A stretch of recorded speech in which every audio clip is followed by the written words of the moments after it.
Hi, I'm Belinda Morell, and this is my new book, The River Charm. The history of writing in my family goes back about 200 years.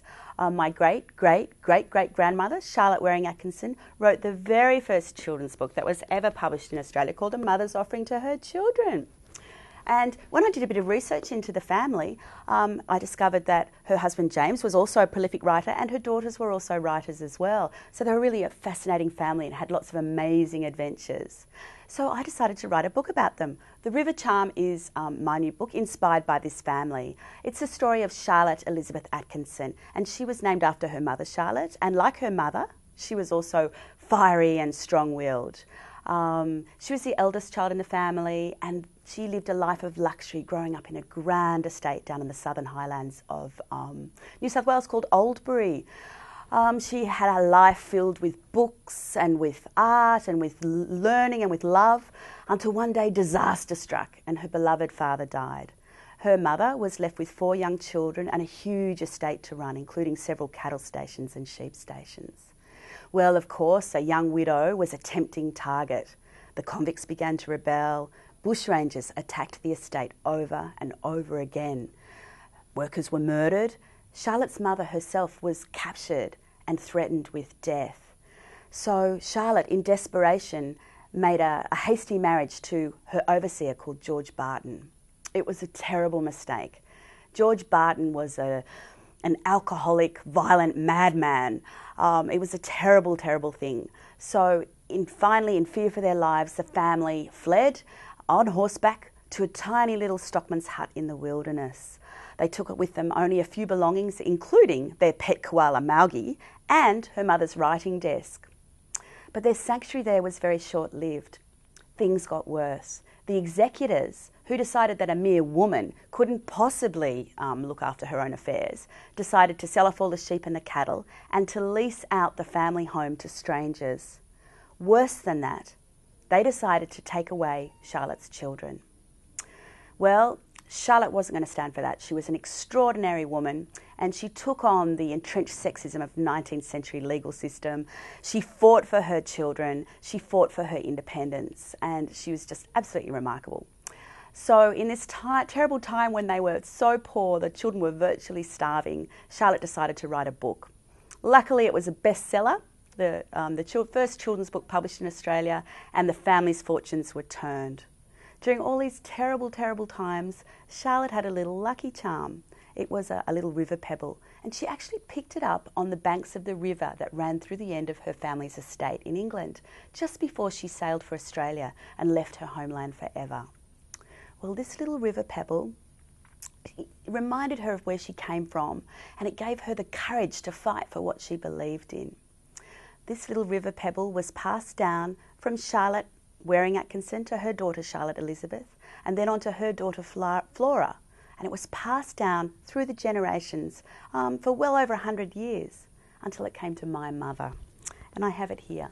It's beautiful. It was put on a beautiful gold bracelet, and this is the little river charm that was handed down to my mother over all these years. So this is the story that inspired my book, The River Charm.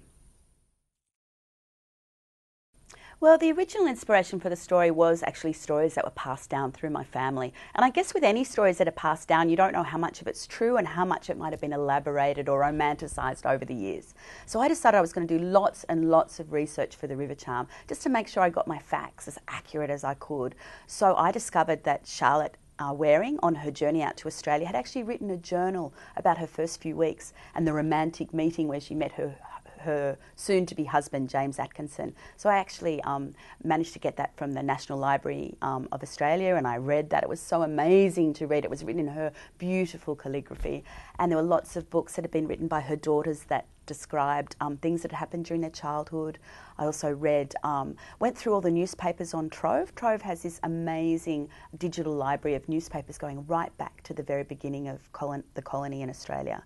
And so I went through those looking for all the mentions of Oldbury and all the members of the family, and I found out lots of fascinating things when I was reading that. So yeah, I did heaps. It took me months to do the research for The River Charm, probably about 4 or 5 months. And I went down to Oldbury, and I was lucky enough to be able to go in and have a look at it, and it's been beautifully renovated now. So it's just incredible to see the house that was built by my great-great-great-great-grandparents. No, Oldbury unfortunately is no longer in my family. It was actually sold at the end of the 19th century, and so it was left abandoned for many years. Squatters lived in it during the Great Depression, and over time it crumbled away until fortunately it was bought a few years ago by a lovely man, and he's renovated it, and he's made it his life's work to return it to its former glory. So it's the most stunningly beautiful property now, and it was so lovely to see it return to its glory, because when I was a child and went to visit it with my grandparents, it really was looking very sad and very run down. So it was wonderful to see it looking great again.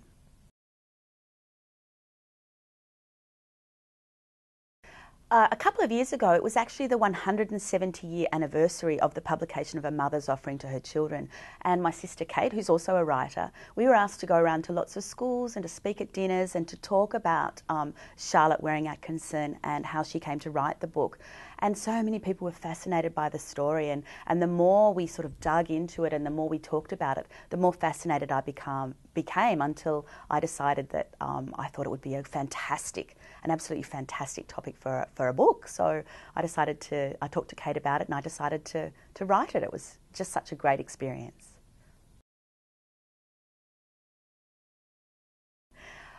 I thought Charlotte was the most amazing woman because she was so strong and determined and feisty, and she really fought for what she believed in. So I've been really inspired by Charlotte Atkinson in my life.